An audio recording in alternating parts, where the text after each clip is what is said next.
ಬೆಲೆ ಏರಿಕೆ ಆಗಲೇಬೇಕು. ರೈತರ ಹೋರಾಟಕ್ಕೆ ರೈತರ ಹೋರಾಟಕ್ಕೆ ಏನೇ ಬರಲಿ ಒಗ್ಗಟ್ಟಿರಲಿ. ನಮಸ್ಕಾರ. ಇವತ್ತು ರೈತರಿಗೆ ಒಂದು 8 ದಿನದಲ್ಲಿ ಹೋರಾಟ ಆಗುತ್ತಿದೆ. ಪ್ರತಿಯೊಬ್ಬರು ಆಗೈತಿ.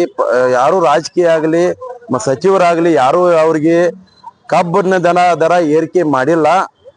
3500 ಕಬ್ಬಿನ ದರ ಏರಿಕೆ ಮಾಡ್ಬೇಕಂತಲೇ ಇವತ್ತಿಂದ ಬೆಳಗಾವಿ ಜಿಲ್ಲಾ ಕರ್ನಾಟಕ ರಕ್ಷಣಾ ವೇದಿಕೆ ಯುವ ಸೈನ್ಯದಿಂದ ಇವತ್ತು ರಕ್ಷಣಾ ವೇದಿಕೆ ಅವರು ಬೆಂಬಲ ಕೊಟ್ಟೈತಿ.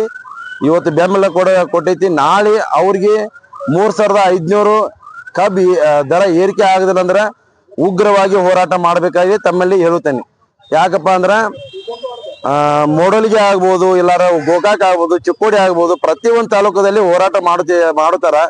ಅದು ಇನ್ನ ತಕ್ಕ ಅದನ್ನು ಕಬ್ಬಿನ ದರ ಏರಿಕೆ ಮಾಡಿಲ್ಲ ರೈತರಿಗೆ. ಅದನ್ನ ಕಬ್ಬಿನ ದರ ಏರಿಕೆ ಮಾಡಬೇಕು. ಎಲ್ಲಾರ ಎರಡು ದಿನದಲ್ಲಿ ಹೆದ್ದಾರಿ ರಸ್ತೆಯನ್ನು ಬಂದ್ ಮಾಡಬೇಕಾಗಿ ತಮ್ಮಲ್ಲಿ ಹೇಳ್ತೇನೆ. ಅವ್ರದ್ದು ಓಟ್ ಬೇಕು, ರೈತರು ಓಟ್ ಬೇಕು, ಅವ್ರದ್ದು ಎಲ್ಲ ಬೇಕು. ಅವ್ರ ಕಬ್ಬಿನ ದರ ಏರಿಕೆ ಮಾಡೋಕೆ ಆ ಬೇಡಿಕೆ ಯಾಕೆ ನೀವು ಅದನ್ನ ಮಾಡೋದಿಲ್ಲ ಅಂತ ಮಾಡಬೇಕು. ಇವತ್ತು ರಕ್ಷಣಾ ವೇದಿಕೆ ಯುವ ಸೈನ್ಯದಿಂದ ಎಚ್ಚರಿಕೆ ಹೇಳ್ತಾನು. ಬರೋ ದಿನದಲ್ಲಿ ಅವ್ರಿಗೆ ಏರಿಕೆ ಆಗಲಿಲ್ಲ ಅಂದ್ರೆ ನಾವು ಬೇಡಿಕೆ ಆಗಲಿಲ್ಲ ಅಂದ್ರೆ ಉಗ್ರವಾಗಿ ಹೋರಾಟ ಮಾಡಬೇಕು ತಮ್ಮಲ್ಲಿ ಹೇಳ್ತೇನೆ. ಬಾಳಪ್ಪ ಗುಡ್ಗೆನಟ್ಟಿ.